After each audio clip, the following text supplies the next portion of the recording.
Shalom. Welcome to Center of Gravity. I'm Rabbi Yanoff. It occurred to us here at Center of Gravity that I should spend an episode introducing myself to you. The people here at Adath Israel know me and have known me for some 16 years, but as we reach beyond the walls of Adath Israel, it's worthwhile that we should get to know one another. So this is the story of me. I grew up in northern Montgomery County, just outside Philadelphia, Pennsylvania. My parents actually just moved out of the house where I grew up on Limekiln Pike, if you know the area, just 2 houses up from the Acme, in Dresher, Pennsylvania. And they moved to be closer here as we and my siblings and I have moved closer together. We're all within 2 miles of one another here in Lower Merion now, my parents included. I have a younger brother and a younger sister. My parents have 12 grandchildren now amongst the 3 of us. I grew up in a Jewish home. Conservative movement, centrist movement, appropriate for our podcast here. My family was a family of shulgoers. We were involved in USY, the youth group. I sang in the choir at synagogue on Shabbat and holidays. Actually, my longtime cantor, Chazan Nathan Chaitovsky, just passed away a month and a half ago at the age of 100. He had been retired for some time now, but that's how I knew and began to love Jewish life. Went to Camp Ramah in the Poconos, where I still work, and my family now goes with me each summer. In my family growing up, we had epic Passover Seders. We had a number of family rabbis. People like to sing. It was a family that always had this in our kishkas, in our hearts and souls, and in us. I grew up, I went to public school straight through, and was very involved in musical theater. I'm going to tell you that I was. Other people may have a different narrative of me. I was a lovable nerd. I am still a lovable nerd.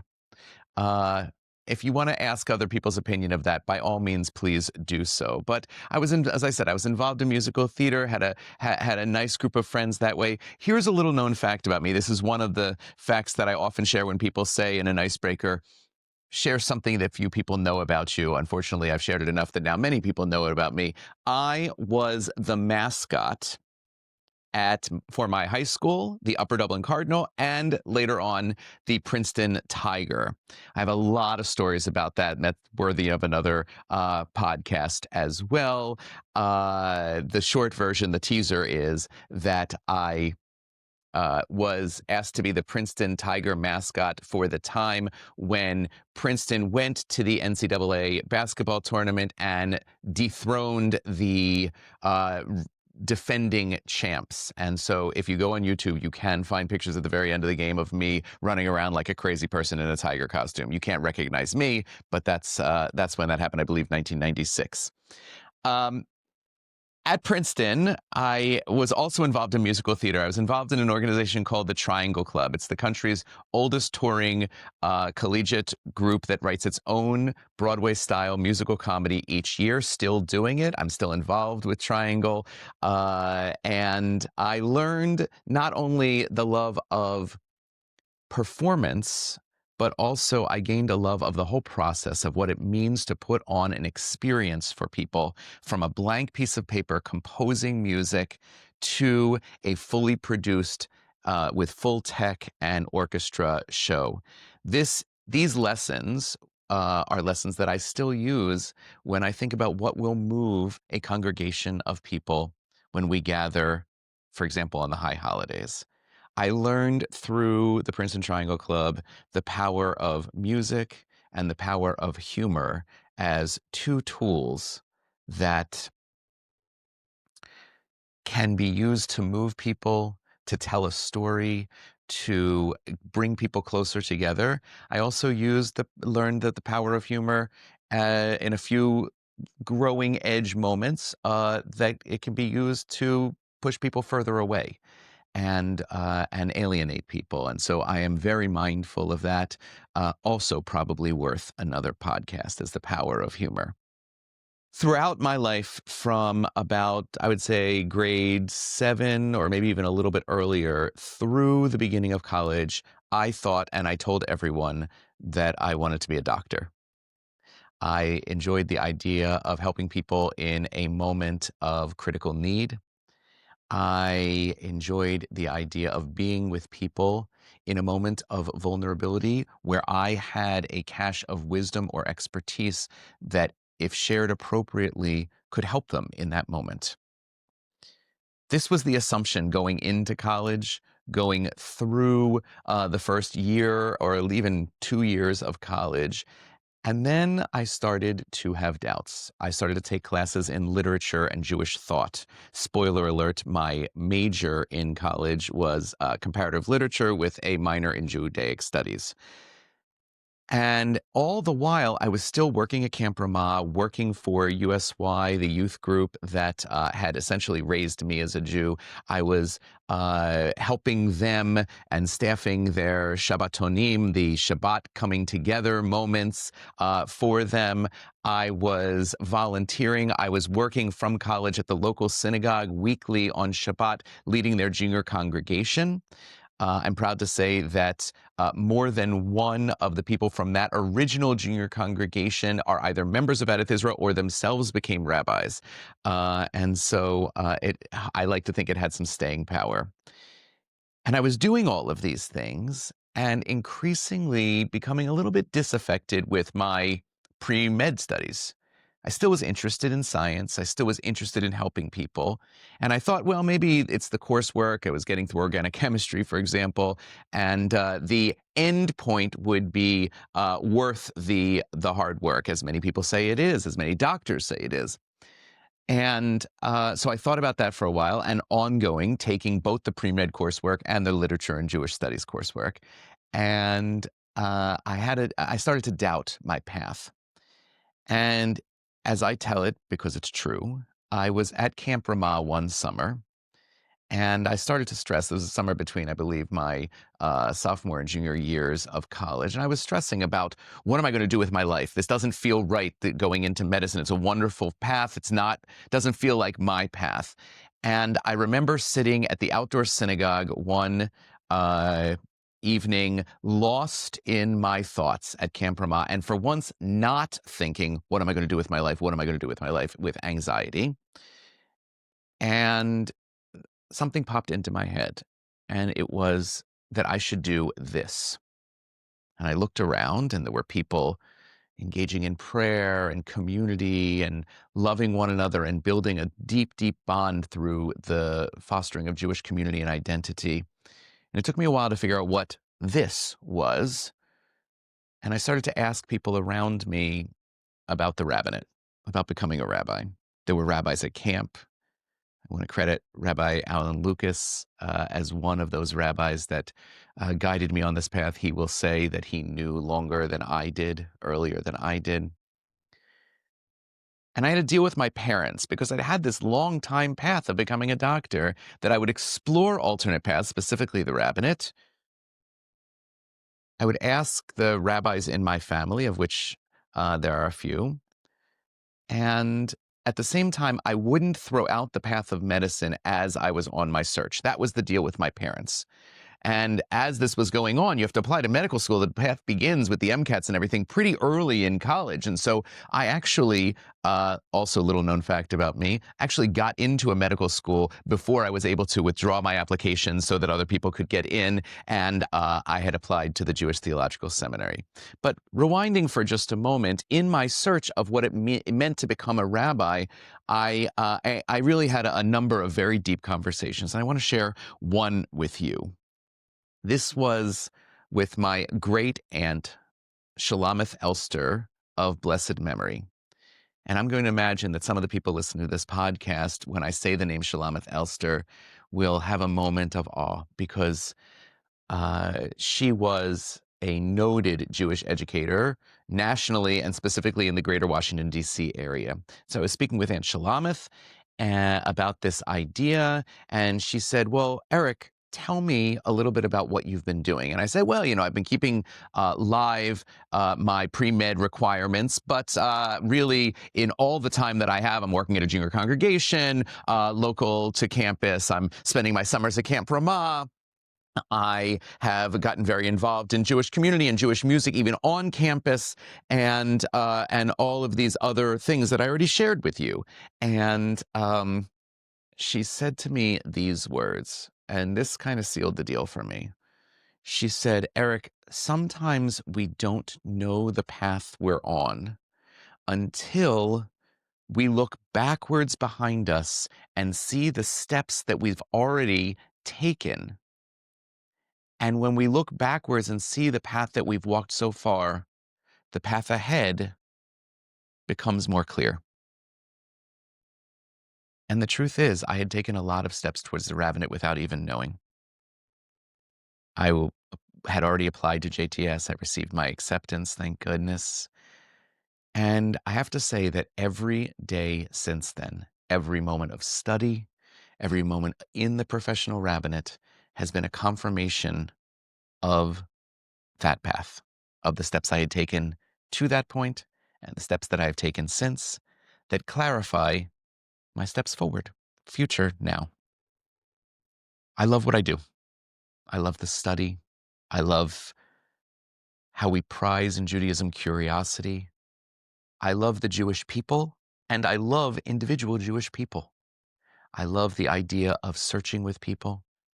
I love the idea of helping people beyond the Jewish community, being, as we proverbially say, a light unto the nations in a way that honors each person's individual path and identity, and also proudly says that I, as a representative of Jewish wisdom, that I have a voice to add to that chorus. I love being with people. That is something that didn't change from my path to medicine. I think people and helping people are fascinating. People are interesting. People are funny. People seek greater than themselves. And the thing I like about my role as a rabbi is I am blessed to be with those people and to have a key into one source of wisdom that may help them. This treasure chest. I mean, I have all these books behind me, the Talmud, the Torah, more, and there is so much Jewish wisdom, and it speaks to different chapters and moments and critical moments of people's lives. It offers more questions than answers, but those questions often provide a menu of answers that can clarify and offer help and next steps along a path to individuals. I continued during my rabbinic studies, and really since, I continued to work at Camp Ramah in the Poconos, which is a Jewish experiential education camp that formed me in many ways and helped me understand what it means to build a Jewish community based on love and pride and joy and digging in and doing the Judaism yourself and asking the hard questions and sometimes failing and sometimes falling and having a community there to pick you up and dust you off and have it keep going.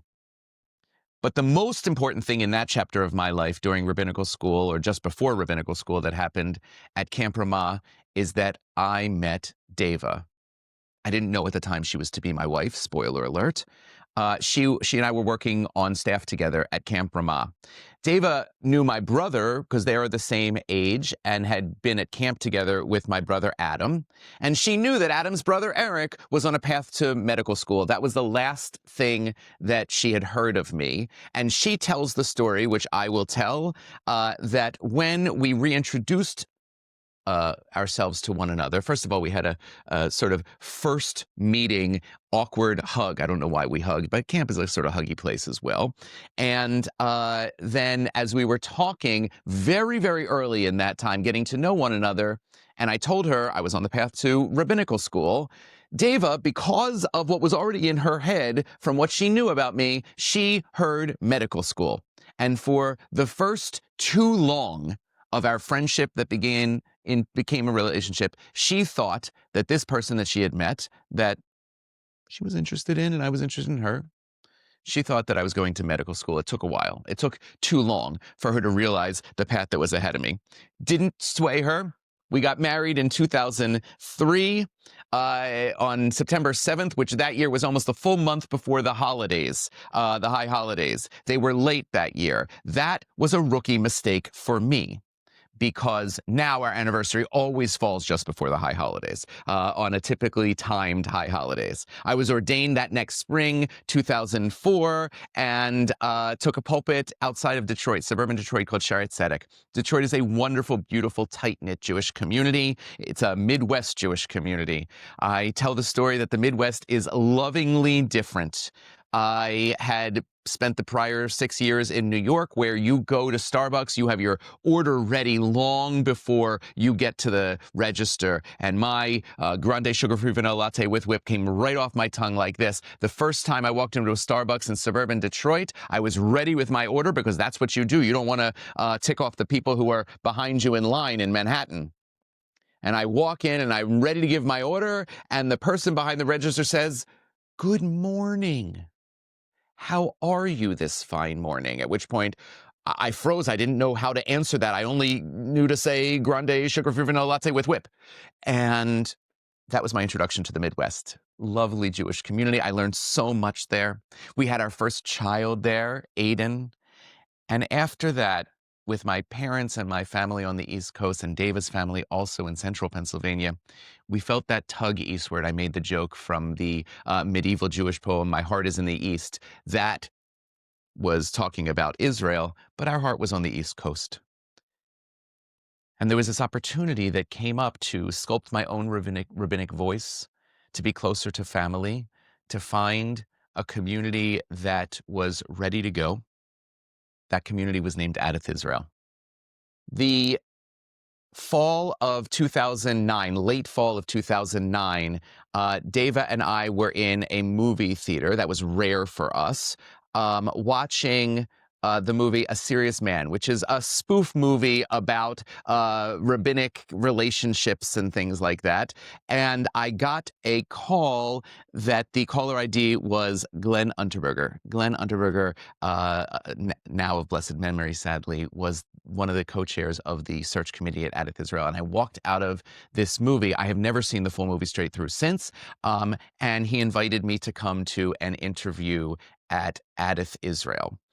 My first interview was early December of that year. I flew out. I had a chance to see my parents really quickly, and I spent what was not intended to be 2.5 hours, but was 2.5 hours with the approximately 15 to 20 person search committee. That was the only people I had met at Adath Israel. We spent this time, it flew, and I remember that first interview clearly for a couple of reasons. One was Norman Cohen, who is still a dear member here of Adath Israel, and was the oldest member of the search committee, I believe, at the time, asked the question. He said, "Rabbi, my doctors are getting younger than me." That had resonance with me, of course, from my past. "And now I look at you, and believe me, my rabbis are getting younger than me." And he asked this question, which showed a lot of what Adath Israel was thinking in this moment. They wanted a long-term relationship, because he said, "How do I know that this synagogue is not just a stepping stone for you onto bigger and better things?" At the time, Adath Israel was a pulpit in the high 400 family household members, and other people, I guess, were worried about that.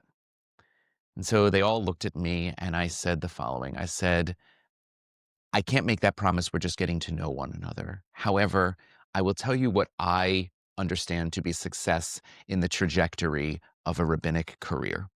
There are two ways to understand success. One, very understandably, is that you gradually grow to larger and larger audiences by taking on different rabbinic roles at larger synagogues or agencies or other sorts of rabbinic posts. That is one trajectory of a successful rabbinic career." I said the other trajectory is to arrive at a community and build that community and deepen roots in that community and do the baby namings and b'nai mitzvah and weddings of that community, and then have those weddings turn into new baby namings of a next generation, and do those baby namings and brit milah and b'nai mitzvah, and ultimately another generation of weddings and, sadly, yes, funerals. That, I said, was the way I grew up at Temple Sinai in Dresher, Pennsylvania, with Rabbi Sidney Greenberg of blessed memory. And to me, that's the way I want to have success in my rabbinic career, is to have that intergenerational growth of a community and deepening of roots, and learn together and grow together. Now, what I didn't know is that Norman had grown up 50 years earlier than myself at Temple Sinai in Dresher, Pennsylvania, with a very young Rabbi Sidney Greenberg. So that was jackpot of an answer. However, the other thing is that it was also true in my heart. And from that moment on, that is how I have conducted my rabbinate here. Thankfully, Adath Israel has grown by over 50% in numbers, but it's deepened in the way that it searches for meaning in the relationships that we have, in the way that we have brought on rabbinic voices and other voices here. It is something that I feel most blessed about in my career. Anyway, I walked out of that very, very long first interview and realized I knew that things had gone well. They told me on the walk out that things had gone well. And as I was walking down the path, I realized that it was going to be a long time. I was planned already to come back in January, February. They were working out the dates for a weekend. It was going to be a long time, and I was going to have to remember these 20 people I had just met after what was, spot interactions over a 2-hour period. And so I took notes. I still have those notes buried someplace about little ways to remember people, which is really funny because we've grown together now and we know one another, but these were all like first impressions. I picked up my cell phone after I had said goodbye to Glenn and Jonathan Schiffman, who was the other chair of the search committee, and Sally Barsh, who was the president of the synagogue at the time. Said goodbye to them, and I picked up my phone and I called Deva as I was walking across the path and parking lot towards my father, who was waiting to pick me up, to get me on my way. Deva picked up on a half ring. And I realized that all that time that I had been spending with these search committee members, all that time she had been anxiously waiting. She was the one who didn't have any control over the situation that I was trying to sort of chart and sculpt for our family. And she picked up on a half ring and she goes, "Well, what took so long?" And I said these words, and I still believe these words. I said, "Deva, they are good people. They are good people." And they are. You are good people, and we grow together. Detroit had been really good to us, and we really struggled with this question of, do we jump into the unknown? And eventually, we jumped. On my first high holidays at Adath Israel, I said two things. I said, first, I introduced myself and calling on that interaction with Norman Cohen and the search committee. I named the elephant in the room that I was going to look. I don't look that young now, but I was going to look so young to them as a rabbi. And I introduced myself. I said, "Hello, I am Eric Yanoff, and I am not the bar mitzvah boy." And everyone laughed because that's what half the room had been thinking. And then I gave a sermon about the moments in our lives when we have to ask ourselves who we are, when we have to look in the mirror and say, this is who I aspire to see in that mirror, who I aspire to be. And then we have to do the things that make us that. I told the story of the conversation with my Aunt Shalamith about charting the path without even knowing until we look back at the steps we've already been on. And I told about the moment of deciding from our kitchen in suburban Detroit that we were going to make the leap here to Adath Israel. And we did it. and we found a synagogue ready to take off. It felt to me like a car where the driver is gunning its engine in neutral at the red light and just waiting to go. And we did. And there has been an energy and a love here.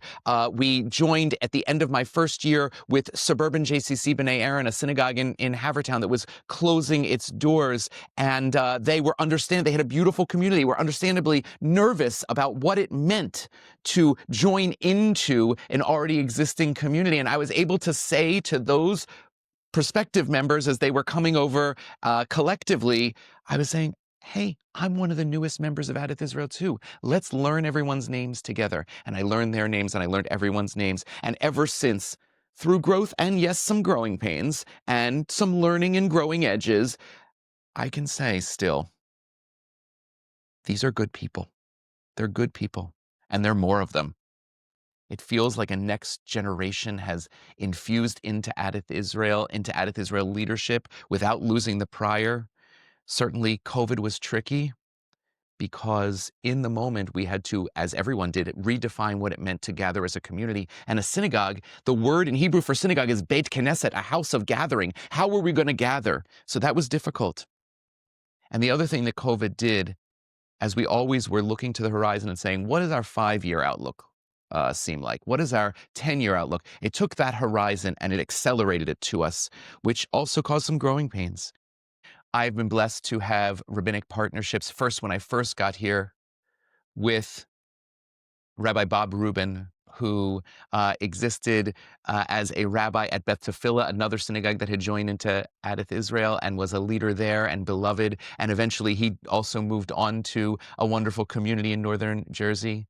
Then a few years later, when we brought on a second rabbi in a new role, Rabbi Ariella Rosen, and now Rabbi Andrew Markowitz, I've been blessed to work with incredible staff and lay leaders that have held me up in really difficult times. It's hard to say the words difficult times without having October 7th come to mind, 2023. That emotion, that idea of coming together as a community when we didn't even know the horrors that had happened, where people at that moment and in the 2+ years since have come closer to their Jewish community as there has been this emotional drawing in to Jewish identity with newfound curiosity and exigency. And once again, I have found myself affirmed in that rabbinic role of having the key to this treasure chest of Jewish wisdom that hopefully can guide us through difficult times, both collectively and individual difficult times. So where do we go from here? What are the next steps on the path that now has many more steps behind us? I have some ideas, but I'm not the only one charting this course. And I've learned from certainly the past 5 years of the pandemic and October 7th that sometimes the tides and waves determine a ship's course more than whoever is at the helm trying to steer the ship. There are a lot of voices. There's a lot of engagement. I am still learning. And yes, I am learning with and from still these good people. This place has become our family. It's become really our home. My family of origin have made their Jewish homes here too. We still have epic musical family seders. And now we call the broader Adath Israel community our family as well. And one of the next steps is to reach out beyond these walls with my voice and others' voices and reach you wherever you may find yourself, to welcome you into this collection of ideas, of learning, of curiosity, of growing, of tension sometimes, of questioning, of challenge, of joy, and of goodness. That's the next step for me. And I thank you for taking this next step with me as we reach out to you through this podcast. From Center of Gravity, from Adath Israel, from my family to yours, Shalom. Thank you for tuning in to Center of Gravity. We are working to make this podcast as engaging and meaningful as we can, and so we need your help. If you have any feedback, questions, comments, thoughts, ideas for future podcasts, or any other ways that we can reach you, please email us at centerofgravity@adathisrael.org. Thanks so much for tuning in. Shalom.